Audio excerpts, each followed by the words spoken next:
Siapa sangka, September yang tadinya cerah, malah turun salju gede. Kiamat dingin diam-diam datang. Pukul jam 10:32 pagi, HP tiba-tiba munculin alarm oranye. Sore bakal turun drastis, warga diminta tetap hangat. Aku lihat luar, anak-anak lari di lapangan. Main riang di bawah matahari. Rasanya aneh. Peringatan mendadak ini, bikin bingung.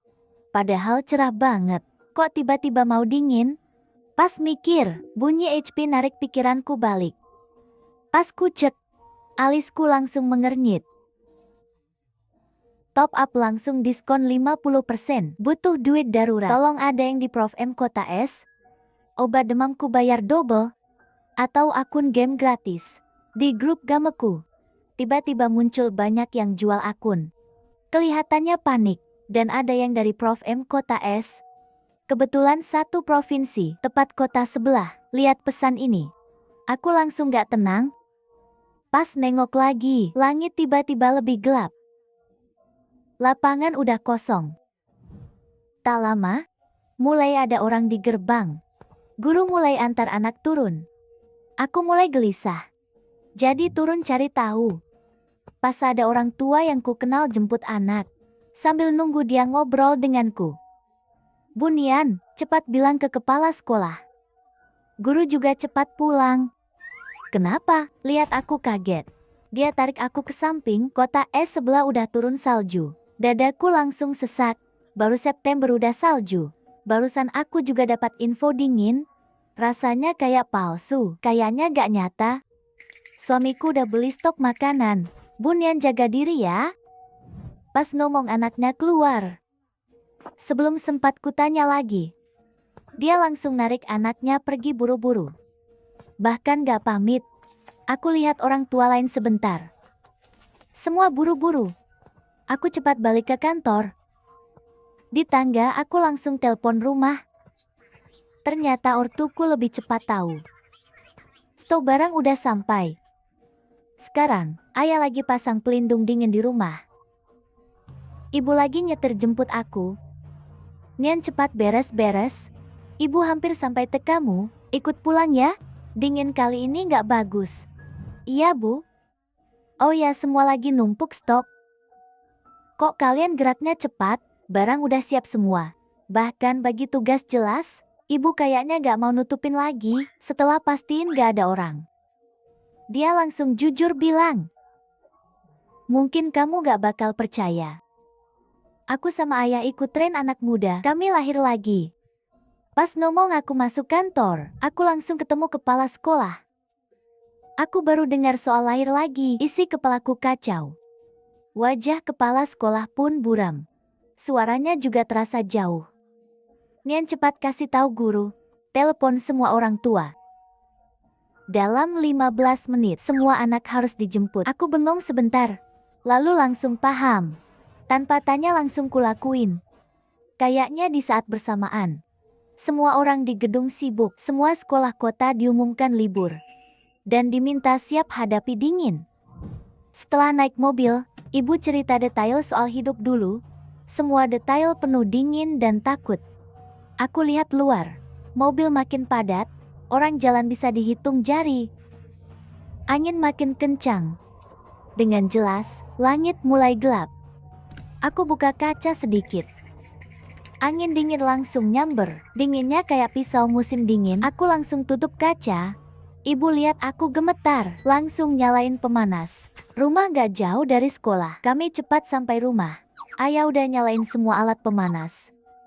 Pas aku masuk, rasanya dalam rumah hampir 35 derajat. Panas banget. Tapi ortuku santai aja. Soalnya dari ingatan hidup dulu. Sebentar lagi, suhu bakal turun brutal. Listrik juga gak lama bakal mati. Aku lihat sekeliling. Rumah udah penuh barang. Aku sampai gak percaya. Cuma beberapa jam kerja, mereka ngelakuin segini banyak, pasti panik banget. Barang masih berantakan, belum sempat dirapiin. Rumahku di apart kecil biasa. Di lantai 8 gedung tengah. Soalnya ayah dulu bos proyek. Sebelum pensiun, dia bangun komplek ini. Dan paling dia banggakan, Aku lihat ayah, rumah yang dulu dihias serius, kini penuh stok barang. Kaca pintu dan jendela juga diperkuat. Beda jauh dari dulu yang rapi. Hatiku makin campur aduk ayah. Kalian ini. Di jalan ibu udah ceritakan, lihat aku mengangguk. Ayah lanjut, semua ini cuma benda. Yang kami alami dulu sangat ngeri. Aku gak mau kehilangan kalian lagi. Lihat ortuku tiba-tiba nangis. Dadaku langsung nyeri. Aku langsung peluk mereka. Ayah bu, aku percaya. Aku bantu kalian. Ibu mengangguk. Lanjut kerjaan yang belum selesai. Aku lihat jam. Udah jam 1 siang. Tadi pas ikut ibu pulang, aku lupa kalau lapar. Aku dan ibu ke dapur, bikin makanan seadanya buat ganjel. Pas balik ke ayah salju mulai turun. Untung ayah kerja bangunan seumur hidup. Yang dibeli pagi tadi, penguatannya hampir selesai. Waktunya terlalu mepet. Kota es kayaknya lebih cepat tahu. Dan dingin datang lebih dulu. Mereka udah siap dari awal. Pagi tadi aku mau beli kaca anti peluru. Buat dipasang. Tapi semua pasar di Prof M habis. Ayah kita udah lumayan siap. Banyak orang malah gak kebagian barang. Setelah itu, aku langsung bantu ibu pisahin barang. Stoknya banyak banget, jenisnya juga macam-macam, makanan dan barang, alat hangat segala macam, obat dan vitamin lengkap. Bahkan kompor alkohol dan pemanas ada. Aku sempat lihat luar. Saljunya makin besar, lalu lihat HP. Jam 5 sore suhu udah minus. Beberapa hari ke depan makin turun. Rasanya gila banget, pagi hampir 30 derajat, sore udah sedingin ini. Aku suka musim dingin, tapi dingin begini bikin panik. Ayah siapin banyak baterai cadangan, aku juga ngecas HP, aku buka berita, seharian tadi sibuk. Baru sadar sekarang, berita cuaca ada di mana-mana. Ternyata bukan cuma Prof M, suhu dunia turun drastis. Kami tinggal di selatan, tapi hawa dingin datang terlalu cepat. Bikin orang gak siap.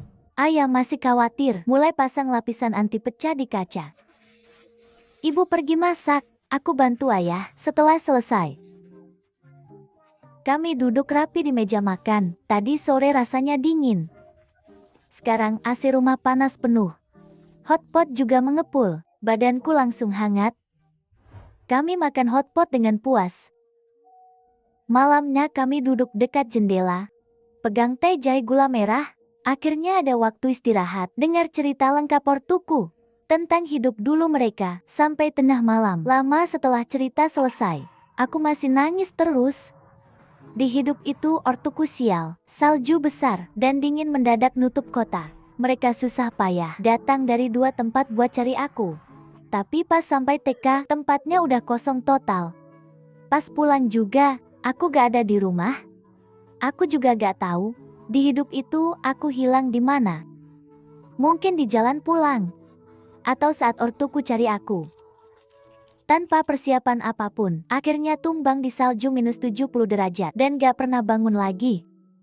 Mereka lahir lagi pagi ini, aku keburu berangkat kerja, jadi gak sempat dicegah. Mereka takut orang lain sadar duluan. Dan barang bakal habis. Jadi mereka pisah cari stok lalu jemput aku. Aku peluk ayah dan ibu. Lihat salju di luar makin deras. Suhu luar pasti turun lagi. Aku duduk di jendela dan tetap merasa dingin. Cepat tidur aja. Beberapa hari lagi listrik mati. Selagi masih ada AC dan pemanas. Tidur nyenyak dulu. Tapi malam itu gak tenang. Kamarnya hangat. Tapi di mimpi terus muncul. Cuaca ekstrem, hal sehari-hari, rasanya kayak udah ngalamin berkali-kali. Hari kedua dingin datang, di luar masih salju. Lebih deras dari kemarin. Aku buka HP, grup kerja udah kirim info libur. Ingatkan semua buat jaga diri. Aku lihat langit abu-abu. Rasanya dingin ini nggak cepat selesai. 3 hari kemudian hari kelima dingin. Aku dan orang tua diam di rumah 5 hari. Setiap hari kami lihat keluar jendela. Warna langit gak berubah. Salju juga tetap sama. Tapi hari ini beda. Di gedung seberang, ada tulisan besar di balkon. Minta obat demam, cepat lihat grup warga. Ibu ngingetin aku langsung buka chat. Dulu grup warga ini, isinya sering gak penting, jadi kubisukan. Pas kubuka lagi, pesannya udah numpuk. Ada yang heboh lihat salju pertama, ada yang ingetin buat stok barang. Sampai sekarang, dari ngeluh dan marah jadi minta bantuan. Orang di gedung seberang itu juga kirim banyak pesan minta bantuan. Nadanya rendah dan memohon, tapi gak ada yang peduli. Di hari kelima saat salju makin besar, suhu makin turun, orang makin paham pentingnya stok. Dan gak ada yang bodoh. Di saat begini, buat nunjukin stok dan jumlah barang, orang di gedung seberang itu kadang masih kelihatan lewat dekat jendela dengan panik. Kayaknya mau nekat keluar, soalnya walau panggil ambulans juga gak bakal cepat datang selama 5 hari ini. Selain kirim makanan rutin, pengelola kadang antar obat juga.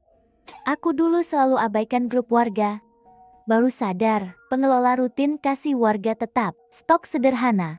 Pas kutanya ortuku, ternyata ibu selalu pantau grup. Tapi setelah dipikir lama, kami pilih gak ambil bantuan itu. Pertama, stok kami masih cukup. Gak butuh tambahan itu. Kedua, pasti ada yang lebih butuh.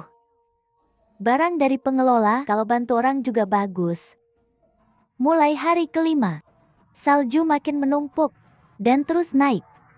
Pagi hari ke-6, salju luar udah nutup lantai 1. Jam 3 dini hari, seluruh gedung tiba-tiba gelap.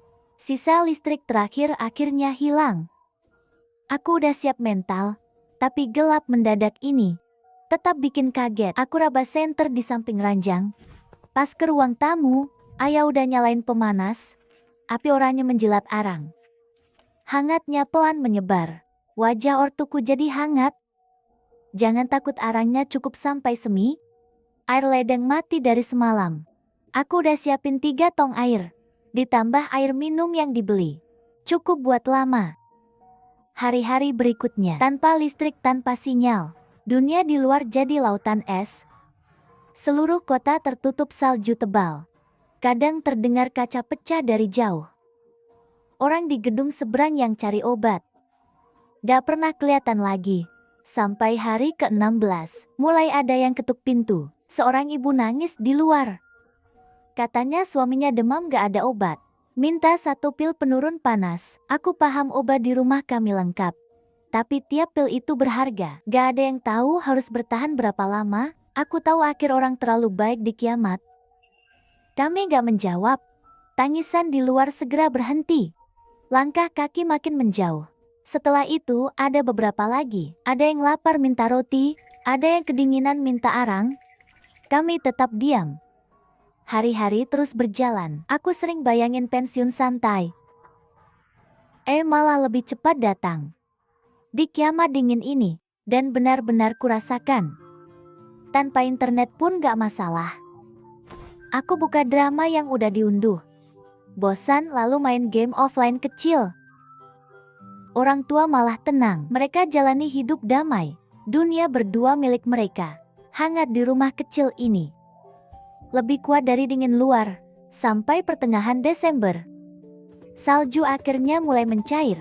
Kabar tim penyelamat datang. Katanya bantuan pertama tiba di pinggir kota. Setelah salju mencair, kota perlahan pulih. Kompleks kembali ada air. Setelah dingin berakhir, kami biasa simpan stok.